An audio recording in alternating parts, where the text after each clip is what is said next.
Bonjour à tous, merci pour vos encouragements, vos applaudissements. Je pense que dans quelques secondes, vous allez vite les regretter. Alors pourquoi? Parce que effectivement, je suis enseignant et je dois avouer, je n'ai pas vraiment préparé ma présentation, contrairement à tous nos intervenants précédents. Et donc, vous savez ce que fait un prof quand il n'a pas bien préparé son cours, son intervention? Il fait une interro surprise. Et donc, ce que je vais faire, on va fermer la salle pour éviter que certains s'en aillent.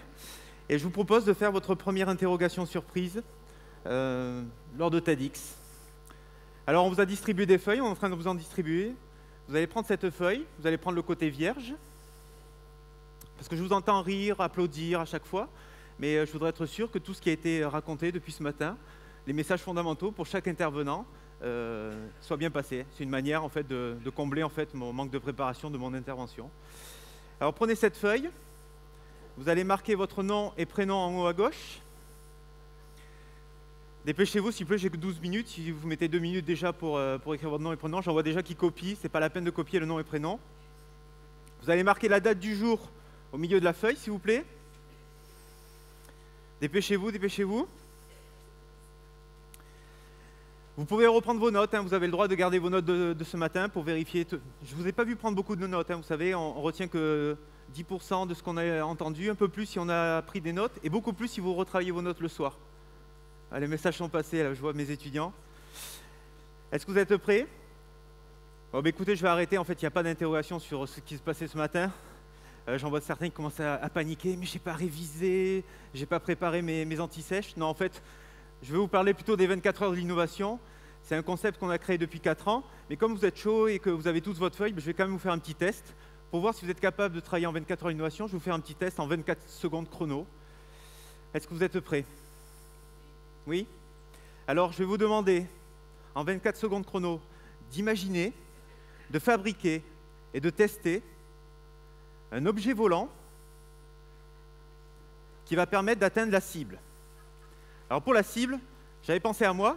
Je me suis dit, ça va permettre à ceux qui ont... Attendez, hein. Je me suis dit, ceux qui ont eu des mauvais profs, ils vont pouvoir se venger, tout ça, ça va être... Mais finalement, je vous propose une cible beaucoup plus grande. C'est ma célèbre bouteille d'eau que je vais poser ici. Vous êtes prêts? Alors allez-y, 24 secondes. Très bien, c'est bien. Ceux du fond, n'hésitez pas, allez-y, envoyez. On peut collaborer, vous avez entendu les messages, on peut collaborer, donc vous pouvez relayer. Très bien. Est-ce que vous atteignez la cible? Très peu.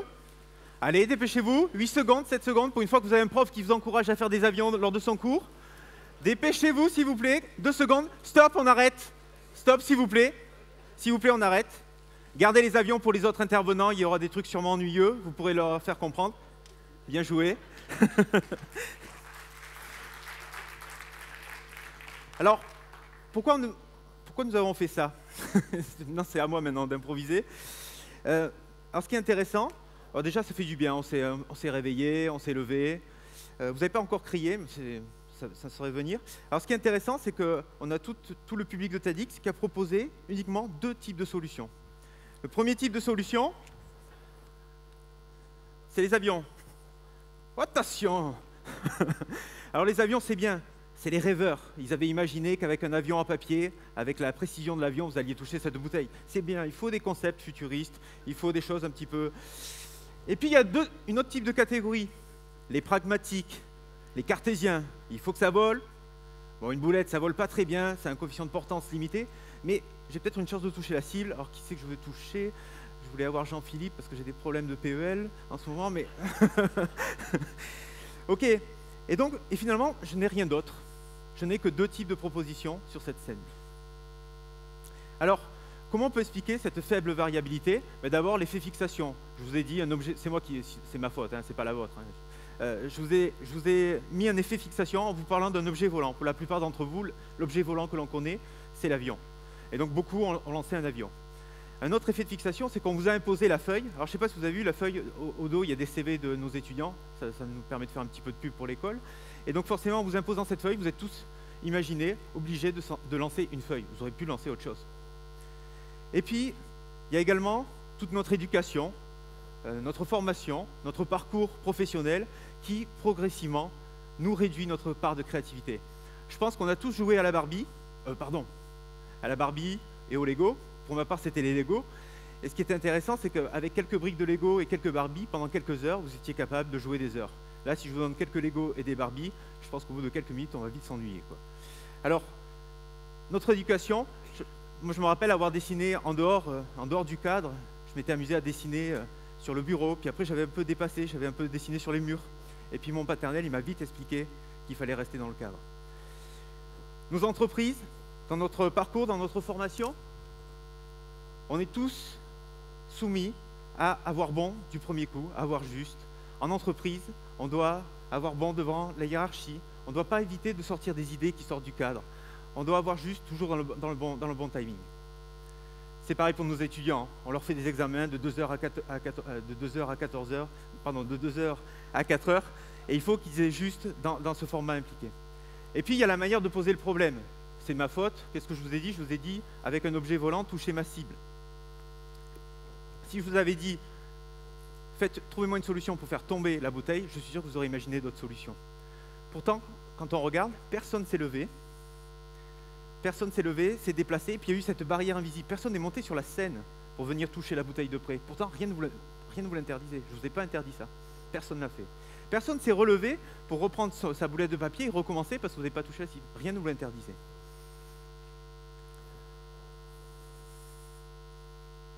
Et puis, effectivement, une des dernières explications, c'est le lieu et le cadre.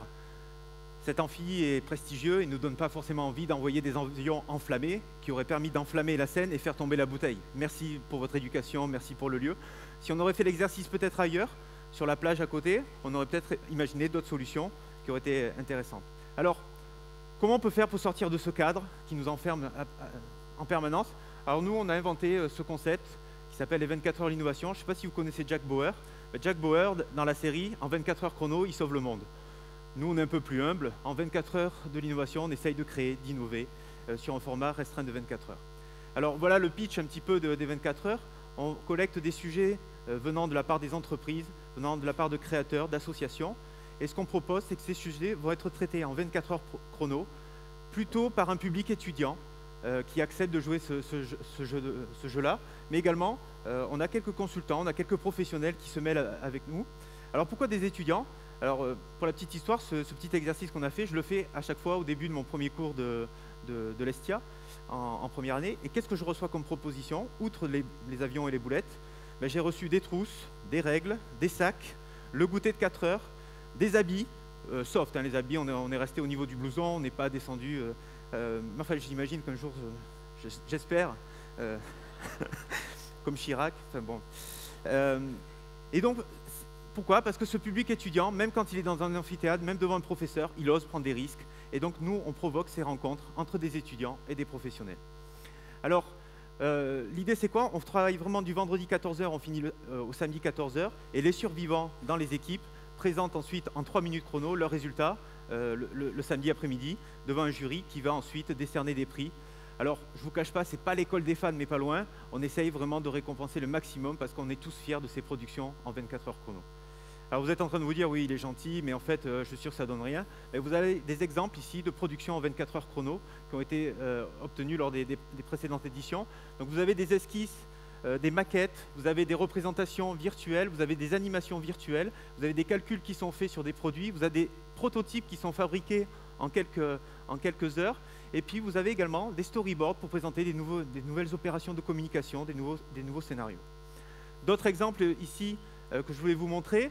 Vous avez à la fois donc, des représentations virtuelles, des animations qui sont bloquées, mais ce n'est pas grave, normalement elles tournent. En tout cas, lors des 24 heures, elles vous permettent de voir un petit peu la... Alors je voudrais faire juste un petit zoom sur la petite demoiselle qui est en bas à droite. C'est une petite histoire qui me tient à cœur. En fait, c'était un sujet qui était de voir comment on pouvait communiquer pendant un match de rugby, et le match de rugby de l'Aviron Bayonnais.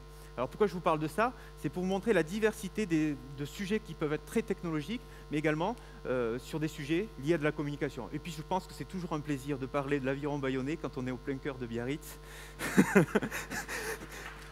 Il y a quelques Bayonnais qui sont dans la salle. Je vous assure, j'ai pas de parti pris, je suis plutôt à Anglette, moi, donc je suis entre les deux. Et on a eu des très beaux sujets proposés par la ville de Biarritz, notamment pour faire des parcours sport et santé. Alors, comment ça se passe pendant 24 heures? En fait, nous, on a un petit outil de suivi qui nous permet de savoir ce qui se passe pendant chaque heure, ce qui se passe dans les équipes. Alors, c'est un petit outil assez simple à tester. Alors, ce n'est pas du tout pour les surveiller, c'est plutôt pour les chercheurs qui aiment bien après analyser tout ça. Alors, vous voyez, au début, ils arrivent, ils sont contents, ils sont dans l'amphithéâtre. Ça change un peu de nos cours, hein. D'habitude, ils font un peu plus la gueule, mais là, ils sont contents d'être ici. Et puis, ils partent en équipe de 10 personnes, et puis ils vont commencer à dessiner, trouver des solutions. Bien sûr, ils ont droit à tout le matériel informatique à disposition pour travailler. Et puis, des fois, ils font de jolies rencontres, parce que ce que je n'ai pas dit, ce n'est pas réservé qu'à ceux de l'Estia. Là, vous avez une rencontre entre un Estia et une polytechnicienne. Ils sont ensemble depuis. On fait aussi agence matrimoniale. Et au bout d'un moment, ils s'inquiètent parce qu'ils ne trouvent pas de solution. Donc, le coup de fil à un ami, ils ont droit à sortir des murs de l'Estia pour trouver la solution. Et puis, alors pour les faire tenir, on leur paye à manger. Et donc, vous avez un camion de pizza qui vient délivrer 300 pizzas dans la soirée pour alimenter tout le monde, puisqu'on est autour de 300 participants par édition. Et puis, dans la nuit, ça leur permet de tenir. Et certains travaillent toute la nuit. Et je dirais que la plupart des équipes travaillent toute la nuit. C'est ce qui est le plus bluffant et ce qui nous a le plus surpris la première année, nous qui avions prévu quand même d'aller dormir un petit moment. Ça n'a pas été le cas. Alors, certains, par contre craquent. Et donc, certains ont prévu, amènent l'oreiller. Et puis, d'autres n'avaient pas prévu et dorment avec ce qu'ils peuvent. Alors pour ça, on les alimente en café 24 heures sur 24, pas forcément en intraveineuse, mais pas loin. Et puis on leur laisse la possibilité de prendre de la musique, de jouer aux jeux vidéo. Cette année, on avait une table de ping-pong dans l'Estia. J'espère que mon directeur est parti, je l'ai vu ce matin. Enfin bref, ils ont l'Estia pour eux pendant 24 heures, nous on est là. Et puis le lendemain, on se retrouve devant un petit déjeuner collectif, qui est le dernier rush final, jusqu'au moment des présentations, où ils se retrouvent devant un amphithéâtre un peu comme celui-ci, et puis ils ont la possibilité de présenter en 3 minutes chrono leurs résultats. Et si vous regardez un petit peu cette illustration, ils ne sont pas du tout stressés, ils n'ont pas de recul, mais ils arrivent à présenter leurs résultats en 24 heures chrono. Et puis, les meilleures équipes reçoivent quelques trophées. Cette année, on a quand même, depuis 2 ans, on offre 10 ordinateurs portables à la meilleure équipe, et puis les trophées sont remis. Donc vous avez ici le président Rousset qui avait remis le premier prix pour la région Aquitaine. Alors, une petite histoire. Depuis qu'on a été créé en 2007, on a déposé le nom, notre marque, c'est notre marque. Et puis, on a eu quelques récompenses en 2008 et 2009. Et en 2010, on a organisé la première édition. Alors, on fait comme TED. Je ne sais pas si Bruno est là. On a essayé un peu d'exporter notre marque. Alors, on s'est dit, par contre, TED et TEDx, c'était bien. Mais si on 24 heures et 24 heures du X, on s'est dit que ça allait peut-être drainer des publics. Donc pour l'instant, on a fait la saison 1 des 24 heures l'innovation qui a été créée la première fois à Montréal. Et puis on est sur le plan pour ouvrir ça vers d'autres pays. Alors quelques chiffres ahurissants, 1000 participants, 50 écoles et universités différentes qui ont participé à ces 4 premières éditions des 24 heures. On a eu une centaine de projets qui ont été développés, 10 000 visites du site web. Bon, c'est rien par rapport à TED, hein, je vous rassure. Ce qui est intéressant, c'est qu'on a eu 6 articles scientifiques qui sont parus. Pourquoi? Parce que des chercheurs sont venus un peu voir comment ça se passait. Et puis, il y a une super web TV 24 qui est animée par nos étudiants Estia, qui filme en 24 heures, qui monte en 24 heures et qui restitue tout ça en 24 heures. Mais surtout, les chiffres les plus importants, c'est ceux-là. 550 litres de café, 1128 pizzas, 386 768 pâtes qui ont été servies le lendemain. Et ça fait quand même beaucoup d'heures de sommeil en moins pour les participants et les organisateurs. Alors, la suite, il y a des jolies histoires qui se créent, des étudiants qui ont été embauchés, qui ont négocié des stages, mais aussi des entreprises qui ont déposé des brevets, qui ont sorti des produits, puisque les 24 heures permettent de faire des petites idées qui ensuite ont une jolie vie en dehors de l'entreprise. Alors, nous, ce qu'on fait en recherche, c'est qu'on continue à travailler sur ces aspects de créativité, et ce qu'on essaye de faire, c'est d'hybrider toutes les méthodes de créativité qui nous permettent de stimuler la créativité en entreprise. Et donc, ce qu'on essaye de faire, c'est de trouver un modèle qui nous permet de jouer avec toutes ces méthodes-là et de les faire pratiquer en direct dans les entreprises. Et puis, si j'ai un lien à faire avec aujourd'hui la thématique dynamique de paix, c'est que de plus en plus, moi j'aimerais qu'on ne parle plus d'innovation à tort et à travers, mais que de plus en plus on parle d'innovation responsable. L'innovation responsable, ça veut dire qu'il s'appuie sur les piliers du développement durable, avec une vraie valeur économique pour l'entreprise, une vraie valeur environnementale pour la planète, mais également une vraie valeur sociétale pour faire véhiculer ces messages de paix. Et donc, nous, ce qu'on fait, on essaye de transformer ces méthodes de créativité qui sont nées lors du XXe siècle et qui n'ont pas été revisitées forcément à l'égard de ces nouveaux objectifs du développement durable.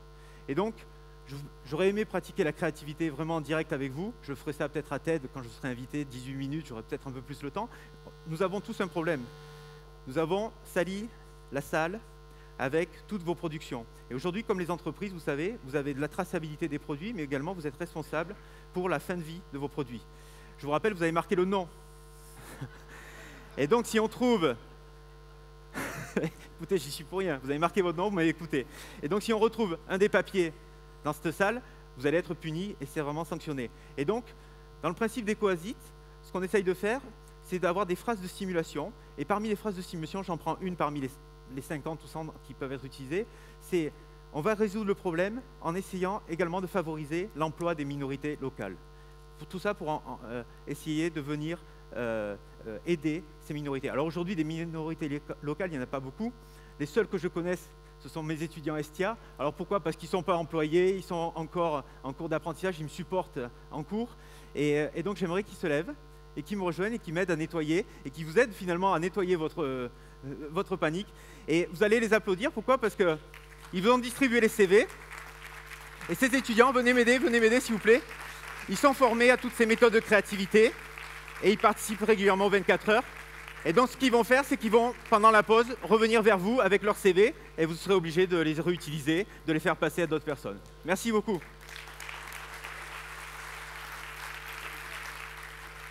Attends, reste là. Super, merci Jérémy Le Gardeur. Donc, où est-ce que tu penses qu'il va y avoir une prochaine 24 heures dans l'avenir, maintenant que ça s'essaime partout dans le monde? Alors, on est ouvert pour toute collaboration. On aimerait ouvrir les 24 heures un petit peu partout dans le monde.